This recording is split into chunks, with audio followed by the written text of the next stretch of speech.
Good morning, everybody. Welcome to a gorgeous new Wednesday, and welcome to Earth's Ascension with Ortrun and Carl Franklin. Good morning, Ortrun and Carl. Good morning. Good morning, everyone. Wonderful to be together again. It certainly is. It's year end. Can you believe it? No. Yes. That's what you're talking about today. I'm excited. Yes. What really sparked me is the news media is saying, hey, thank God this year, 2020, is over. It's been such a horrible year. And it is from their perspective because they only see what they want to see. They see what's, open to their five senses.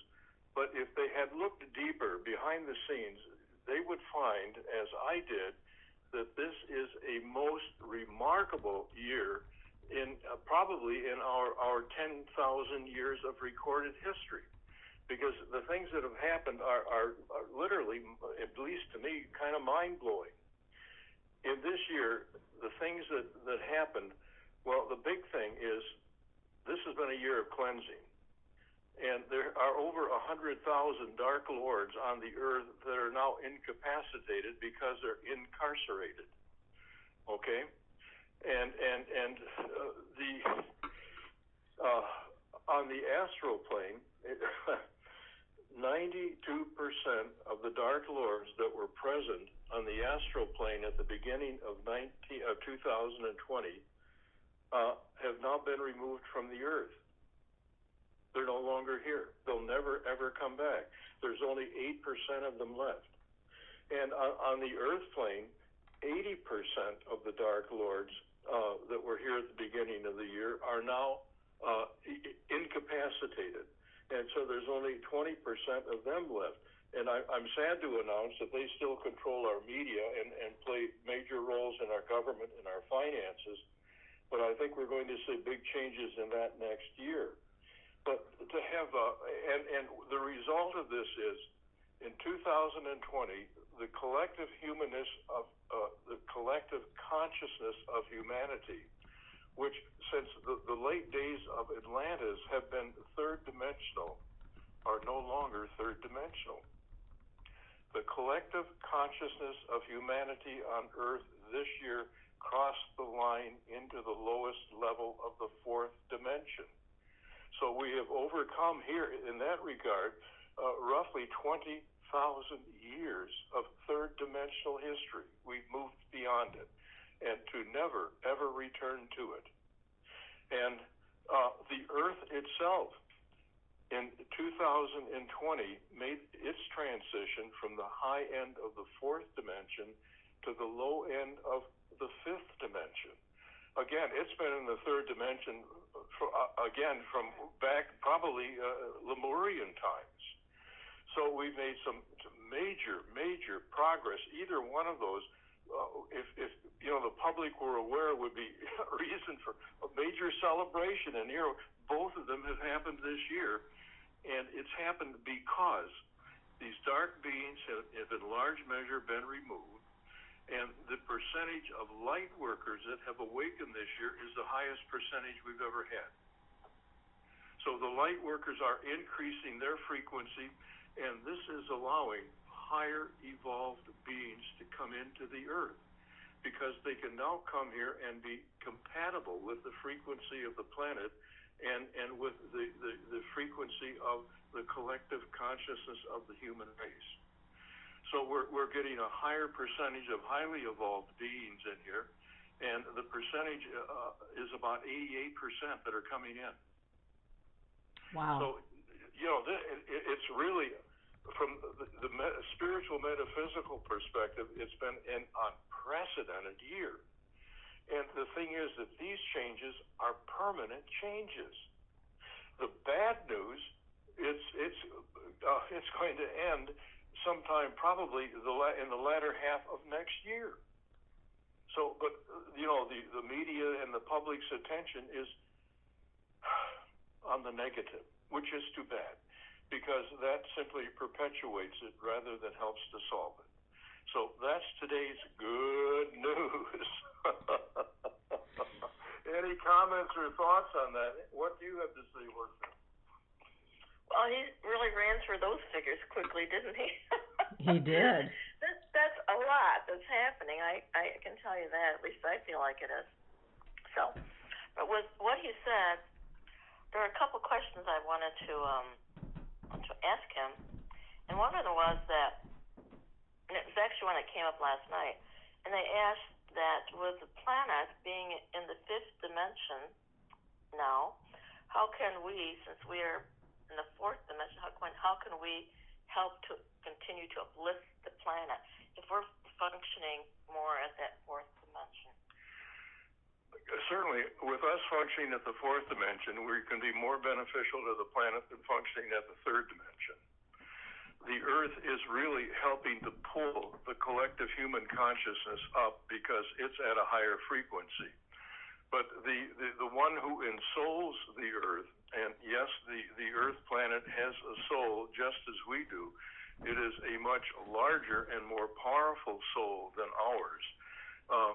But it's acting somewhat as a mother and father to us and helping us to raise our consciousness.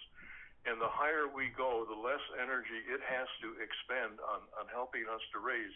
The more energy it has to spend on continuing to raise its own frequency, which means to improve the Earth itself for our benefit. So, does that answer that question for you? I think it's helpful. Thank you. Yeah. Well, with what Carl was saying, because he mentioned so many different, like I said, numbers as far as the crystal indigo children and how many more are coming in, things of that nature. I remember, Carl and I, we've been in metaphysics for many years together as a couple, 44, 45 probably by now. But the thing of it is that we've seen many, many different trends. And one of the things is when this phenomena of these crystal indigo children started to come in.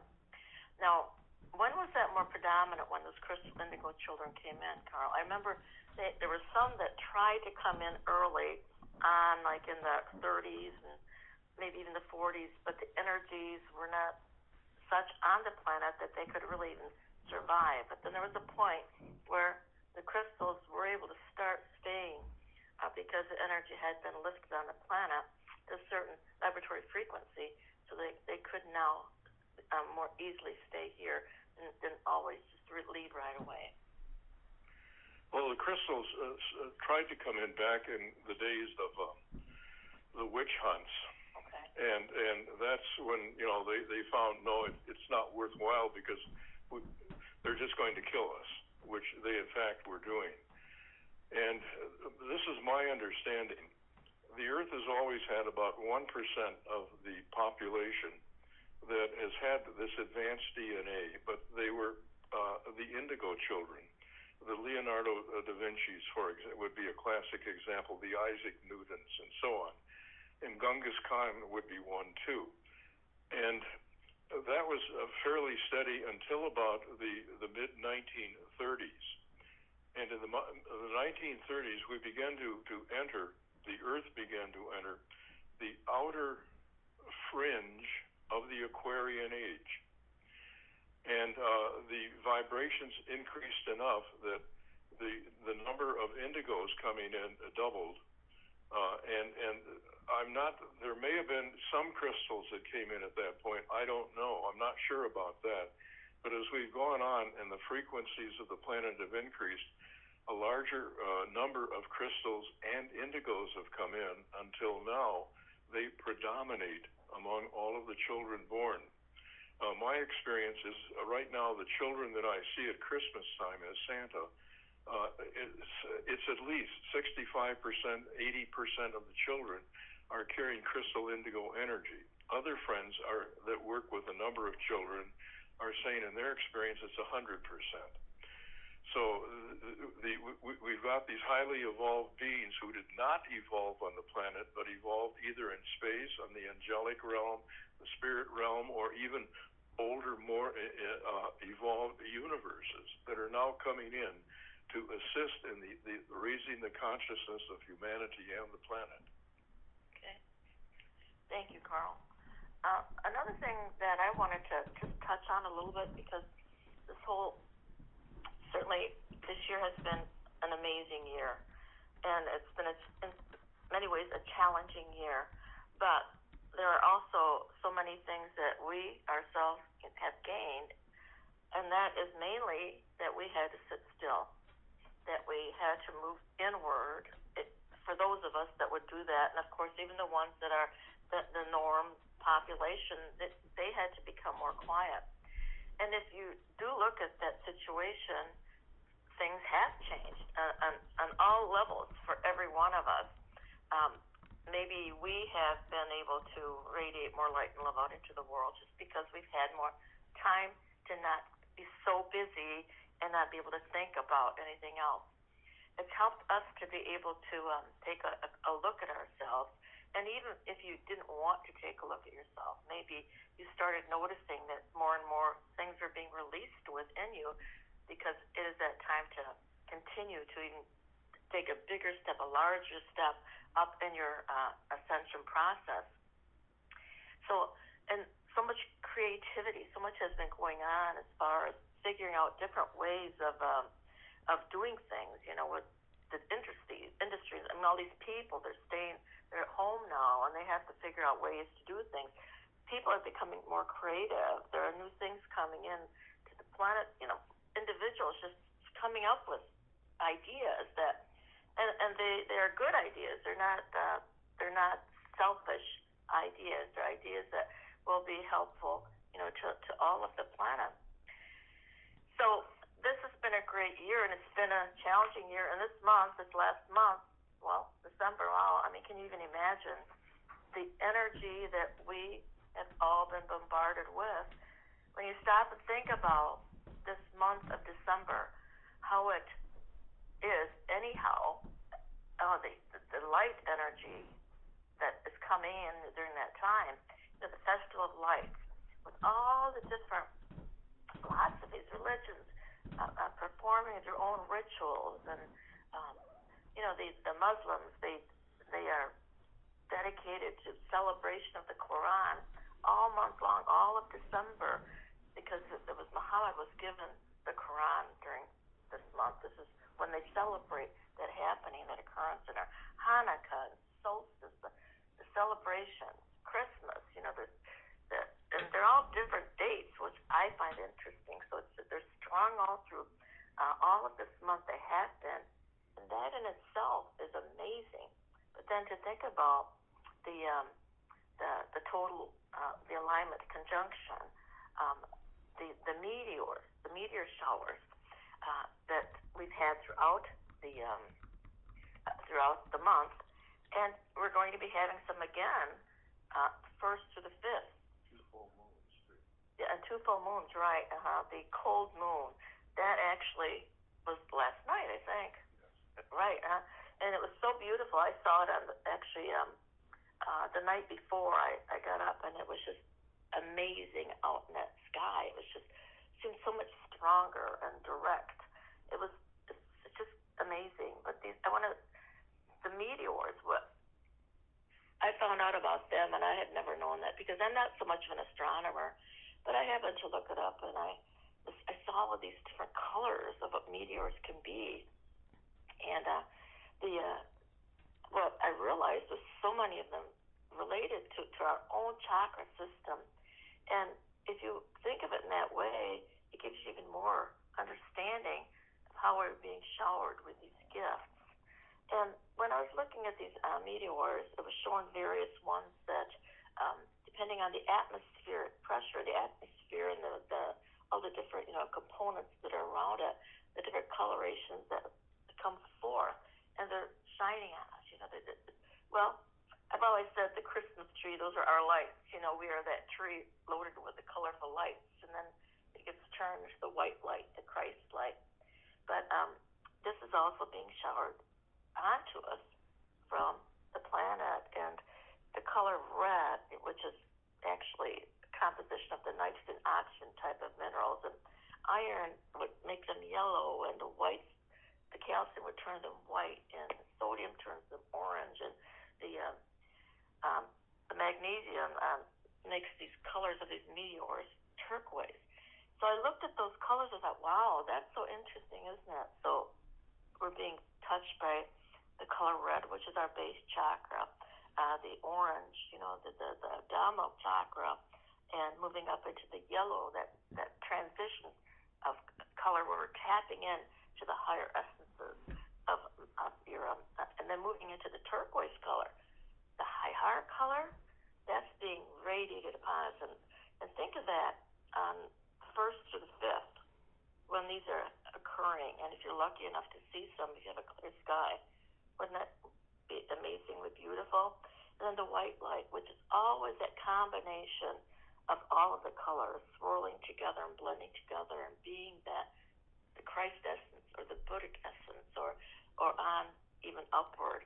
So all these beautiful things are happening here upon the planet at this time, so that we're being even given this gift, amazing gift to lift us up in higher awareness and higher consciousness. Thank you, Ortrun. I wanted to add one thing to it, then we'll open it up for questions. Could it be an accident that the winter solstice was the same day that there was the conjunction of Saturn and Jupiter? I don't think so. I think that had been carefully planned to be that way. And the winter solstice is a high-frequency day. And when these two giant planets, the largest planets in our solar system, were in a straight line with the Earth, we received the energy from both of them as one stream of energy. And when that happens, the energy you don't add the energies together, you square them. So coming from Jupiter and Saturn, we had 4 times the energy that either one of them would give out individually, or twice the energy they gave out together. And you add that then with the energy of the winter solstice, and you have an extraordinarily powerful beam of energy. And it worked up to this gradually. It was like a bell curve in terms of the frequency of the energy, and it peaked on the 21st of December. And then it gradually fell off. But then on the 26th, 27th, and 28th, there were some other star systems that were directing beams of energy to the Earth. And so the energy did not fall off that quickly from the top of the bell curve, but rather it was kind of stabilized there for 3 additional days, and then began its gradual fall again. So we've been inundated with more energy in this month than we perhaps have received all year. And we've received more energy in this year than in any year in our recorded history. So we've got all of this energy feeding us to raise our consciousness, for the Earth to raise its frequency. And we've got, assistance from throughout the galaxy and even beyond. It's an absolutely fantastic time to be here.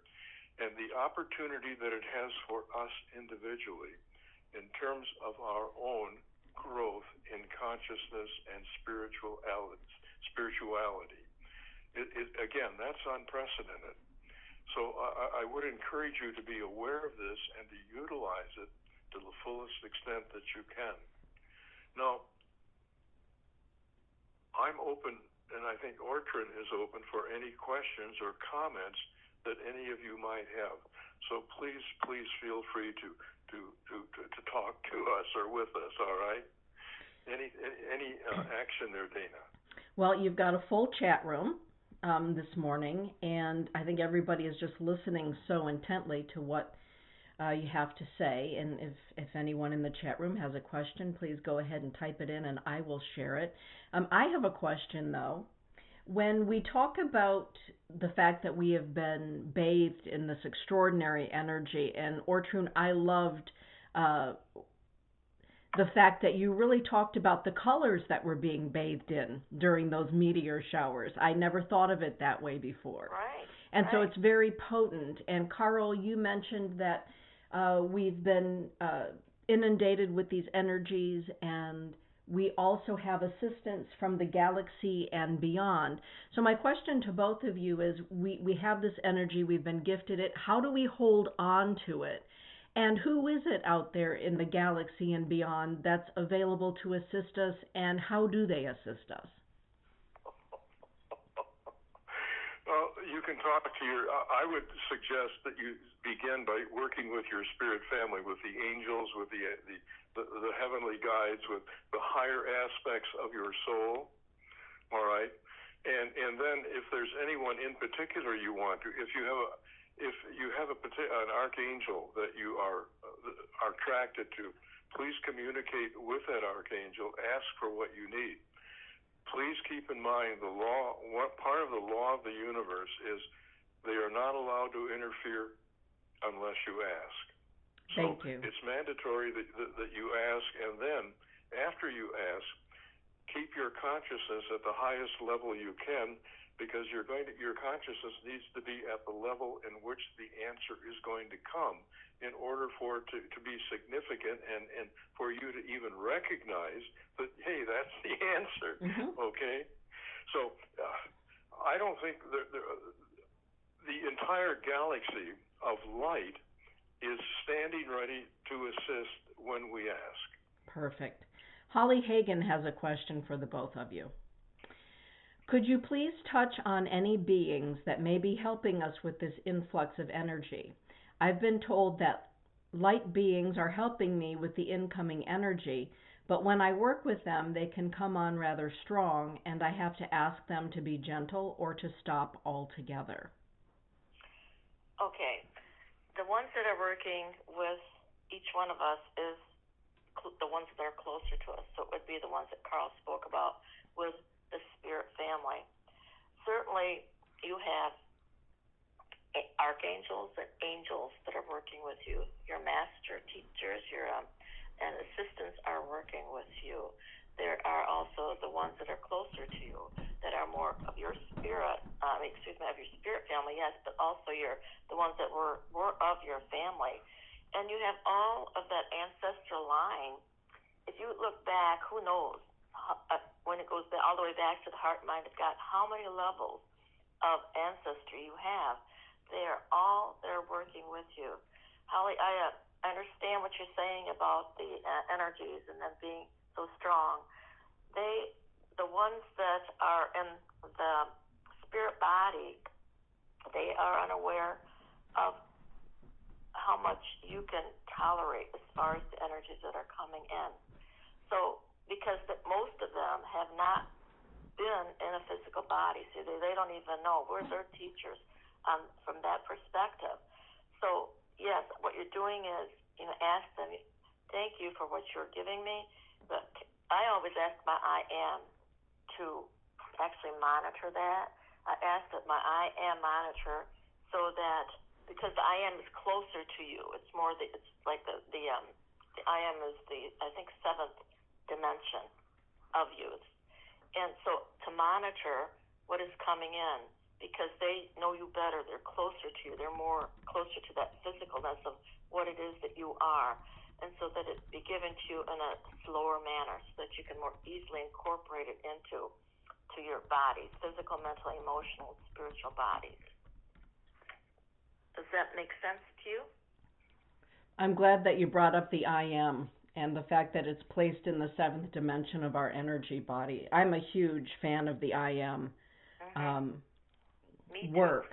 And wasn't it great that we got to meet one of the founders in Mount Shasta? Yes.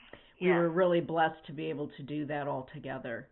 We certainly were. We were. We've had great adventures together, haven't we, Dana? We've had some doozies, some amazing adventures.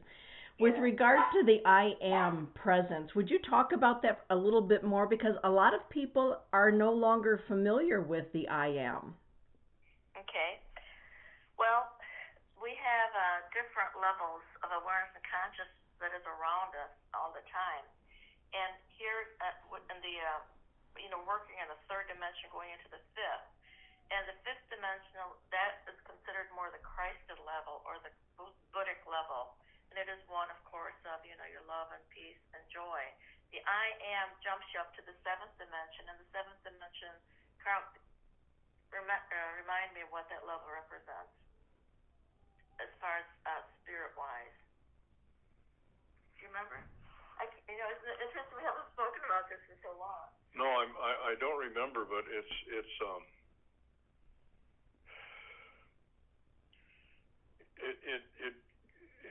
part of that would be our psychic abilities. Part of it would be we no longer have physical bodies. The spirit realm would be extraordinarily close to us, and we would be living, I think, full time in at multiple levels.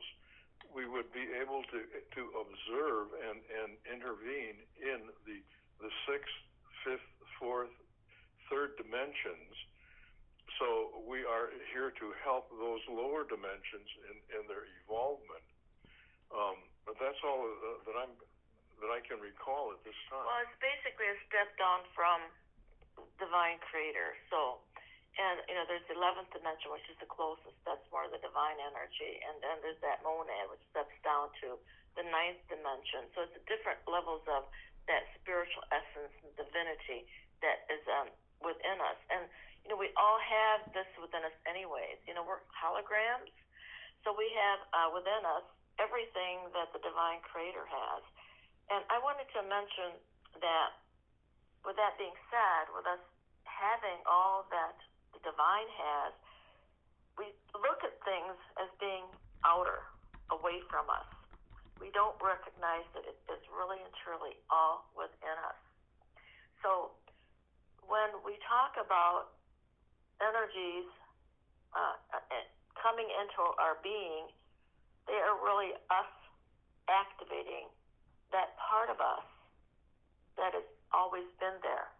And so, but because the energy is so much stronger as you're moving up from, the 3rd, 5th, the 7th, 11th, that is where it's good to have that one, the I am, because we're closer and more aware of that Christ essence. And they're able to control things for us a little bit better. Next, I'll have to look that up to make sure that, about that level, specifically what kind of energy they're carrying. Well, what? To the question. Yeah. Do you know by any chance? Dana? No. I'm sorry, I'm listening so intently. Oh, I know. Well, my personal experience is the more time I'm spending in the fifth dimension, the closer I'm feeling and the more information I'm getting from my seventh dimensional I am. And some more thoughts came in the seventh dimension, communication is mind to mind. The vocal cords are used, I'm going to say, more for singing than actually speaking. There's no need to speak. But the vibration of music is greatly appreciated. And you know what each other is thinking. Your focus is as much on others as it is on yourself. Very loving, very giving, very compassionate. There's a sense of unity between you, not only you and the earth as it exists at that level, but with all people and with all of the dimensions and the beings in the dimensions below you. And there is a greater openness to receive information from the higher dimensions, from your monad, your 9th dimensional soul, for example. So it's beyond what our concept of heaven is right now. Okay, any other thoughts or comments in the time we have left? Well, I do have just a question, a general question for everyone. We are heading into New Year's Eve, New Year's Day. New Year's Day is sometimes reflective for people. But given the fact that we've just passed through the Aquarian portal on the solstice, and we're being bathed right now in the Capricorn full moon, moving into 2021, we have an opportunity, I think, to be with and in these energies by ourselves and to utilize them for our own personal healing, clarification, discernment, etc. What do you suggest to your listeners that they might be able to do that's not overly complicated, doesn't require years of having studied in the Himalayas about meditation, about how to be with the energy on New Year's Eve or New Year's Day? The answer is something that you're all familiar with. Regular meditation on a daily basis is almost mandatory for our own spiritual growth.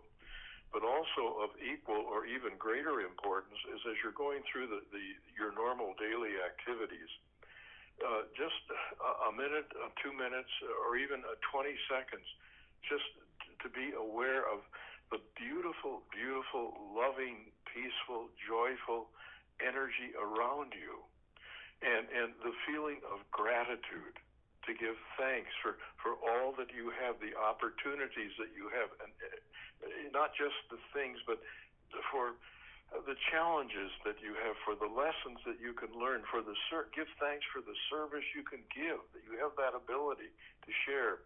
So just I'm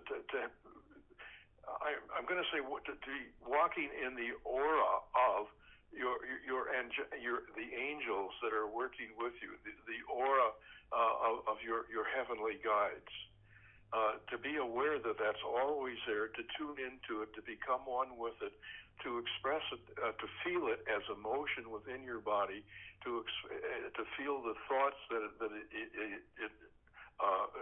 elicits within you.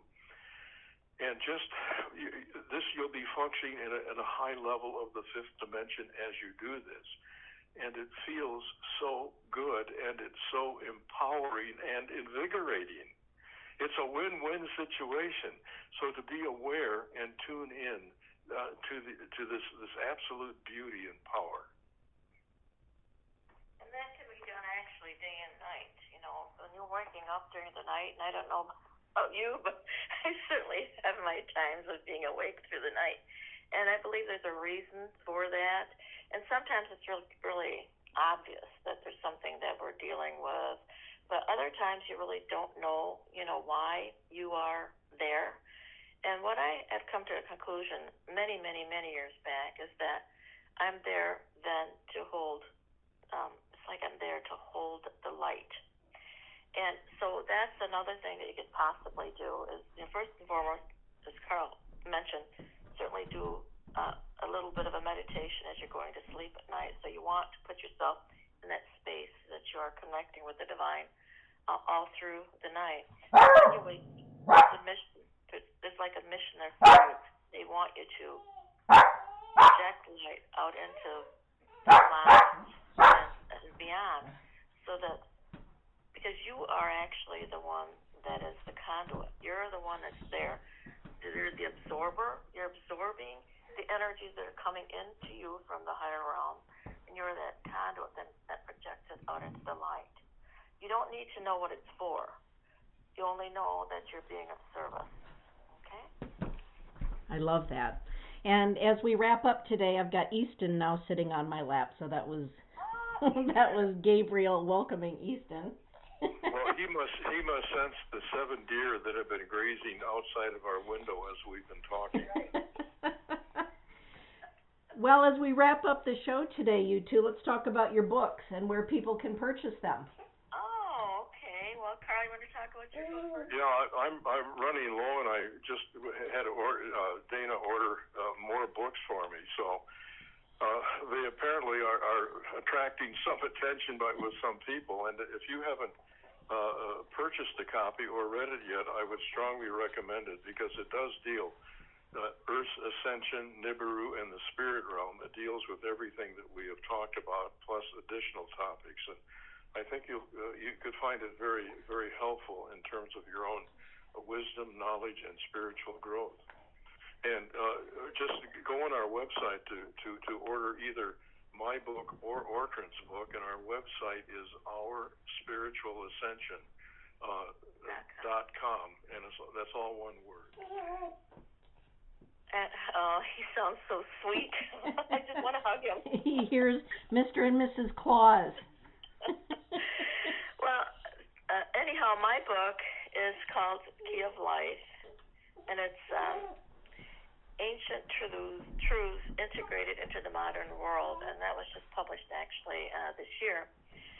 And it really deals more with your connecting, with that connecting up, and recognizing that there's articles, it's a combination of articles that I had written over the years, and it's been put into book form.